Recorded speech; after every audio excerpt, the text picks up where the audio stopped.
Neuvillette is the brand new character added to Genshin Impact this patch, and in this video I'm going to talk about how strong I think he is in personal damage, team damage, flexibility, ease of play, future prospects, how he stacks up versus other Hydros in the game, my overall power ranking, and my overall pull value for each individual account. Welcome to Jello Impact, where we build and test every single character to help you decide who you want to wish for and build. Quick disclaimer is I already made a full entire guide and teams guide on Neuvillette, so if you want to see each of his teams in action and see what I think of the 25 plus teams and variations that I tested, check out my video linked at the end. But I wanted to save my overall value judgment, power judgment for this video since that video already got so long. My disclaimer is that this is one man's opinion and I had very limited time to test him. Now I did put almost 12 hours into this character, and actually including today even more. I only had 2 days to test him where I had access, and obviously I wasn't able to get opinions from a lot of people because it's a private server with private footage. So this value judgment is very subjective. It's based on my account, on my experience, on what I've done. I've tried my best to account for my biases, to account for, the weapons that I've been using, the artifacts that I've been using, the investment that I have. I've tried my best to account for all of this, but it's only one man's opinion and it's only with a limited time. So if you want to know his, in the future, we're only going to get more and more accurate as time goes on. Don't let this review be the be all and end all. This is just one man's impression from, 2 days of testing. That being said, I know a lot of you really want to know my thoughts right now so you can make your pull decisions now, because you don't want to wait forever. You just want to know, is he good enough? Is he strong enough? How does he feel at a first glance? And that's what this video is for. Starting with his personal damage. I think his personal damage is really high, especially if you have the weapon. Even if you don't, Prototype Amber has been decent. His overall personal damage is quite high. With Prototype Amber, he feels a more impactful on-fielder than Ayato, especially when Ayato is unbuffed. I'll go into that full detailed comparison later, but whether I'm using him in Kazuha official Zhongli team or in a Hyperbloom team, even with his free-to-play weapon, his personal damage feels very high. And I think this is compounded by the fact that in AoE, his damage is absolutely absurd because you can line up enemies with your big charge attack, and it has the biggest range I've ever seen on an attack. I don't think that there's an attack that has as much total area coverage as his. So if you can line up your enemies properly, and it's not hard to do because you can maneuver pretty well as Neuvillette when you're in your charge attack state, then you are consolidating so much damage in that AoE. And as long as you grouped them up at one point, even if they're even remotely grouped up, as long as you can line up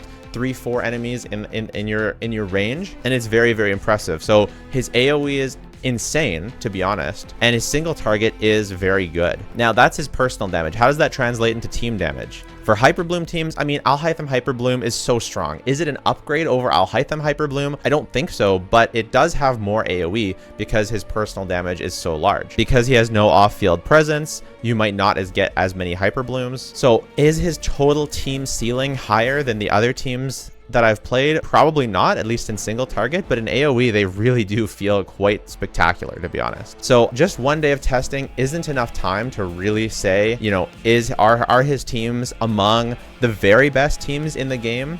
No, definitely not. But I think that it's worth considering. I think it's worth more testing and figuring out. At the very worst, if you're wondering, will he feel like a very strong character? Yes. In my opinion, he does feel like an Alhaitham character. Now, I think Alhaitham with his free-to-play weapon might feel a bit better, right? Alhaitham with the Iron Sting, I think might feel a bit better than Neuvillette with the Prototype Amber. But if you give it both a 5-star weapon, then Neuvillette starts to pull ahead. At least my subjective opinion, right? And of course this is definitely going to be wrong because this is just one person's subjective opinion, but it feels like he's a contender for one of the top on-fielders, I think. Obviously I'm scared to make that claim because I don't have numbers to back that up. I don't have calcs to back that up. I don't have data to back that up. That's just based on how it feels to play him. We can take a look at my artifact build, right? When you include the Marisha Hunter artifact set, this is 36, 271. Looks ridiculous, but when you consider that 88% of that is the crit, is the weapon giving that crit damage, his artifacts are not insane. They're a lot worse, in fact, than my Alhaitham's artifacts. You can see my Alhaitham's artifacts are over the 200 crit value. They're really good, and my Neuvillette's are not. And in addition to that, I don't have that much HP. This has no HP. This is a good piece, but whatever. This doesn't have any HP, this doesn't have any HP, and this doesn't have any HP. So these artifacts are far from optimized, and I still have this opinion. So I think that does say something to the strength of the character, and I think it somewhat justifies the reason why I tested the majority of my testing on his 5-star weapon. I did test very extensively on the free-to-play weapon as well. So yeah, that's his personal damage, his team damage. Personal damage, ridiculously high. Team damage, very high. A contender for some of the top teams.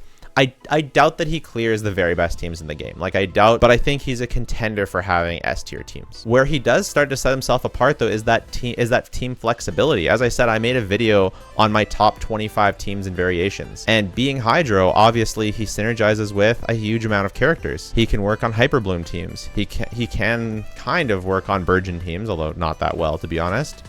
He can kind of work on freeze teams, although again, not that well, but he can do vaporize teams. He can do hyper carry teams or kind of taser-ish teams. He can work with Kazuha. He can do Sucrose. He can do Beidou. He can do Baiju. He can do Bennett Shangling. Even though he doesn't get buffed by Bennett, he can still do it. I think that's one of the reasons why his personal damage is so high, and that's because he's purely an HP scaling character. So he's not bound by the developers having to consider the fact that you could be buffing him with Bennett. There's no HP buffer like that. So he's balanced around his personal damage being higher to compensate, similar to maybe how Yelan is. So high personal damage, high team damage, high team flexibility. He also has a high ease of play. He's pretty easy to use. He doesn't require complex setups and rotations. Obviously, if I can get better at mastering, Fischl's uptime and making sure that she's out long enough, and making sure my Kazuha buff is optimized, that's gonna definitely matter. But it's not as difficult to get to at least a threshold to do big damage and clear the abyss, and that the threshold is very low. And the skill expression, like, that may be a term, that may be a point of contention where you can't dodge as him. So as you're using your charge attack, if you ever dash, you're out of your charge attack. So there's no skill expression in terms of dashing and making sure you're not getting hit. So against really aggressive enemies, you're kind of going to need a shielder, or you're going to need his C1. But I do think there is a form of skill expression where you can line up those enemies perfectly and send out your beam and blast that hits all of them.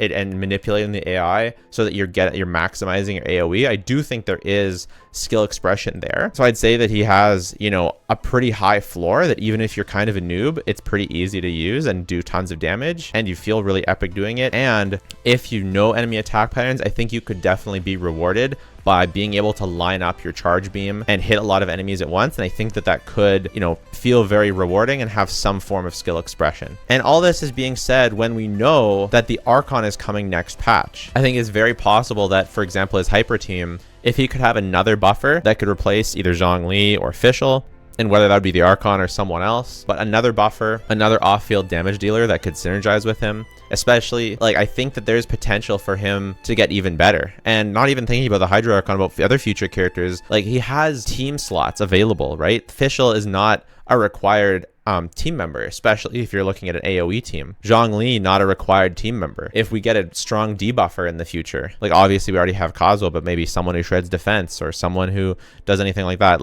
I don't think that's anywhere necessarily close to coming, but more off-field damage dealers that don't require normal attacks to proc. I think there is high potential for more synergies with Novelette. So I think his future prospects are looking pretty good. I also think it's worth noting that his rotations are somewhat flexible as well, because you don't have to use all of your on-field time all at once. You can use your skill and use your charge shot. If your Kazuha buff runs out or your Fischl expires, you can switch out and then come back on. So you're not tied to one continuous stream. It's not like Sino, where you need to stay on him for the entire duration. And he's on Engulfing Lightning. How did that happen? But you don't need to stay on him for the entire duration of his burst. If you use his burst, as long as you can use this charge attack before those droplets expire, which is not super quickly, his rotations are flexible. So he's got huge team flexibility, rotation flexibility, high personal damage, high team damage, high future prospects. I'm struggling to see very many downsides with this character. He doesn't have really an off-field presence. He doesn't apply a lot of Hydro from off-field, but I think it's such a minimal thing especially because his rotations are so flexible. And they're not gated by cooldowns either. His charge attack doesn't have a cooldown mechanic. It's as long as if your skill's off cooldown or if your burst is off cooldown and has enough energy, then you can use his charge attacks. And so it feels a lot more, it feels like you have a lot more control than, for example, with someone like Ayato, who you have a pretty short skill duration, and then you have a kind of a longer cooldown. So you're kind of gated into the rotations, and it feels kind of tricky to navigate those. Whereas with Novelette, you don't have to navigate anything at all. You just have to make sure, he has enough ER, you can use those droplets, and then you can go to town and charge attack. So let's compare specifically versus each character. Versus Ayato. So Ayato is well known for being, jack of all trades, master of none. And I would say that Novelette is like king of all trades, master of none. Like, he generally feels better. I will say there are some scenarios and some teams where Ayato will shine more. So like Burgeon teams, Freeze teams, and Soup teams, which Soup is using Fischl and Bennett and Kazuha, so you're getting Electro Charges, Overloadeds, all these different things, and that AoE feels really, really good. And that's, I think, a team that Novelette doesn't really have. And same with Burgeon. Burgeon with him, it feels bad. You either have to use Shangling or you have to use Dea, and neither one is very good. With Ayato, you can use Toma. But, for Hyper Bloom, for just like Electro Charge, Novelette feels, in my opinion, quite a bit stronger because his personal damage is so much higher. And because he doesn't need to have Bennett on his team to really bring up his personal damage, I feel like he feels more impactful as a jack of all trades Hydro. Like, if you're using him on a Hyper Bloom team, his damage is so high at a baseline. And even if you, sometimes you can fit in an Anemo character onto his Hyper Bloom team and use him with Kazuha, Raiden, and Nahida or Baiju, and you can get some very strong AoE performance with your Hyper Bloom team. And it's something that the Ayato teams just don't compare. And keep in mind, let's look at my Ayato's stats. And I've been playing Ayato for a while. I really do like his Soup teams. I do have Ayato's signature weapon. I have a 4-piece Gladiator set with over 200 crit value. So my Ayato is better built than my Novelette. Similar talent investment. I did all of my testing with Ayato having level 9 talent. I just leveled that up in the video for the memes. But very, very similar. I think Ayato does have another pro in that he has his burst. So being used as he has more of an off-field presence. So whether that's in Hyper Bloom teams, whether that's in his Soup teams, whether that's in a Freeze team with Venti and Ganyu, for example, I think he has a niche there. But I think that in general, Novelette just feels like he feels like it's just better character diff. Like, Ayato just got better charactered by this. Although I do think Ayato still has his niche, Novelette feels stronger, easier to play, just as flexible. He doesn't power creep him completely. There's still niches that Ayato has, but Novelette does feel better. Versus Child, nothing's going to take away the fact that Child's AoE potential and quadratic scaling is unmatched. So I think that Child is relatively untouched by this. Like, if you like Child before Novelette, then you have all the same reasons to like Child. Novelette's playstyle, I would say, is a bit more casual friendly of getting some insane AoE, but I don't think it's going to compete ever in speedrunning.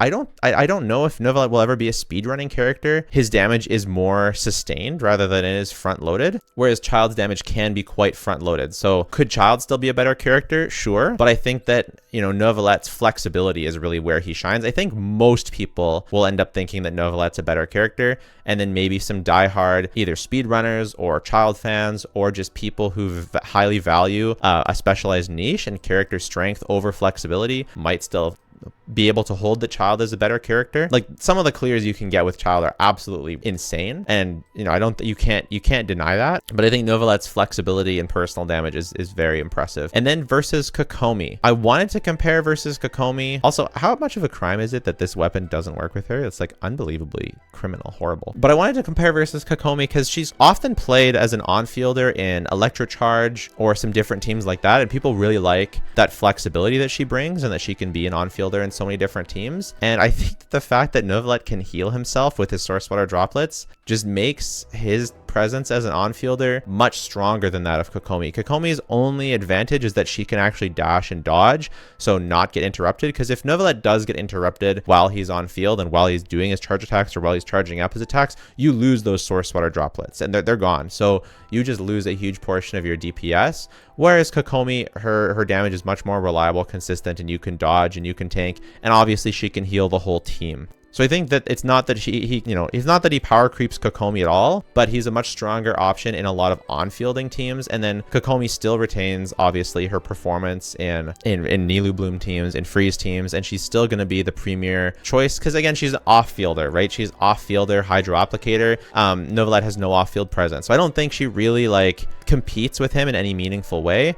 Just the people that maybe claim that Kokomi is so good at so many different teams and being flexible and being an on-fielder. And I think Kokomi's strength stays squarely in that she's an off-field applicator and healer, which Novelet can't touch. So, you know, Kokomi retains, in my opinion, the exact same performance that she did before. And versus Yelan and Xingqiu, even more than Kokomi, he has even less overlap with these characters. I think the only reason I wanted to compare them is just the performance in Hyperbloom team. And I would say that he is the first viable alternative to Yelan and Xingqiu in a Hyperbloom team that I've seen. Like, yes, you can use Candace, you can use Barbara, you can use Ayato, you can use all these different characters, but it always feels like a really big downgrade. Using Novelet, it doesn't feel nearly as much of a downgrade because his personal damage is so high. And in addition, you even have a bit of flexibility in the Hyperbloom team that you can actually build, right? You can do it with Zhongli, Nahida, or Raiden, but you can also switch Zhongli for a different defensive option like Layla, and it really doesn't decrease that much, at least from my testing. But you can also put in something like Kazuha and then switch Nahida to something like Baiju. You're going to lose a lot of Hyperblooms, but you're going to gain a lot of AoE and a lot of personal damage for Novelet, and the team ends up performing pretty similarly in all honesty, and probably better if you can group the enemies. So I think that he has some really interesting and great options for Hyperbloom, and I'm excited to see where it goes. I'm excited to play him more and test him more and see what others think of him so we can compare. My overall power ranking of this character, if I were to give him a rank right now, I do want to make my disclaimer again. This is more of a power ranking prediction than it is a judgment. I can't make a full power ranking judgment after only playing a character for 2 days, no matter how much I played those characters, because I haven't been able to hear a ton of other people's opinions, a ton of other people's footage, what other people find in strengths, what other people find in weaknesses. This is just, you know, one man's opinion from 2 days. But if I were to give a value judgment, I would guess that he lands right around where you think Alhaitham lands. I think that Alhaitham might be considered a tier 0 or an S tier character, but he might just be the top of A or the top of tier 1. I'm not sure. And that's kind of where I land on Novelet. I would also potentially argue that maybe if he has his weapon, he squeaks his way into tier 0 or S tier, and if he doesn't, then he's just a tier 1 or A tier. That's kind of where my prediction as to where he'll land, as to where I think he will land after more testing and more building. I don't think you need his weapon for him to be good or to clear the abyss, but I do think he gets enough out of it that it really does feel like a pretty big difference. So that's my overall power ranking prediction, and where I would rank him based on what I know now. Either very, very, very, very, very high A tier or potentially even S tier. I think he's potentially a contender for the best, one of the best on-fielders. I'm guessing, I recently made a video of my top 5 on-fielders. I'm guessing he would bump one of them out and be on that list of top 5 on-fielders. That's where I personally think he lands right now. Overall, and now I want to talk about overall value for your account. I think he really does have a lot of value. One of the highest value on-fielders for most players because he opens up so many teams and he's a good hydro option for so many teams. Is his, you know, national team amazing? No, but it's, you know, better than an Ayato national team, right? And you can use him with Kazuha, but you can also use him with Bennett Xiangling. You know, I just realized I didn't try National Novelet with Sucrose and do Guoba Swirl. That might be a way that you could actually be able to double swirl with Novelet, because I totally forgot that that was a thing. I'm gonna write that down so I don't forget. But anyways, I tested him on, you know, a Xiangling vape team with Bennett, Xiangling, and Zhongli, and that performed really well. So it kind of doesn't matter. And obviously, if you are an AoE, you can get a double swirl setup by just normal attacking one character, applying power to the other character, and then getting a double swirl, then doing your setups. So obviously, he can still double swirl with Kazuha and AoE. So I think the fact that he can replace Xingqiu or Yelan on your Hyperbloom team, he can replace them for a vape team, he can replace them as a taser team on a he can be an AoE character, he can be a single target character. I think that his value is massive. If you don't have a hydro character, I think that he's probably a better second hydro choice than anyone except for Yelan, and maybe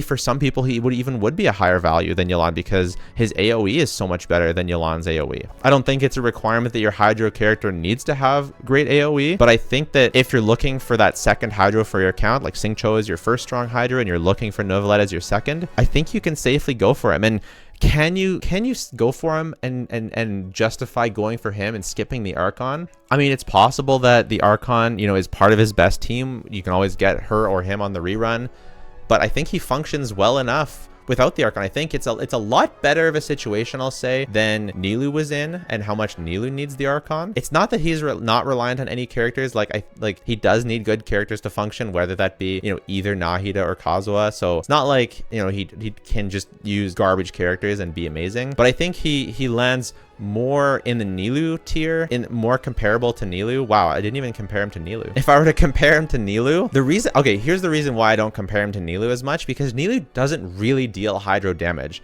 Her teams deal dendro damage. So that's why I didn't really compare them and think of them as, you know, kind of comparable characters. I think his AoE, it's not going to be as good as Nilou's AoE, but his single target is going to be better. I think Nilou is a bit underrated with her flexibility, but I definitely think that it's possible that he is as good as Nilou. I think it's possible that he's as good as Nilou, if not better. And I think that Nilou is a tier 0 S tier character. I definitely think it's possible that he reaches that point. So that's my comparison to Nilou, because he is, you know, objectively more flexible. I think people are a bit underrating on Nilou for her flexibility, but we'll talk about that another day. But back to what I was saying, you know, overall pull value, very high. Overall power ranking, very high. Now, is he a must pull? Absolutely not. Absolutely not. Your account is fine without him. It's not like, I don't think that he raises the ceiling of too many teams, if any. Like, I think at best, his teams are like on par. Maybe with high investment, they're going to be slightly better. Maybe they're the ceiling team of some teams, but there's so many good teams in the game, and a lot of his best teams are good teams anyways. So using, you know, Kazuha, you know, a Kazuha team, a lot of Kazuha teams are already great anyways in AoE, and a lot of Hyper Bloom teams are already great. So like, you shouldn't feel pressured to pull him for meta. I'm not confident enough in saying that he is like a ceiling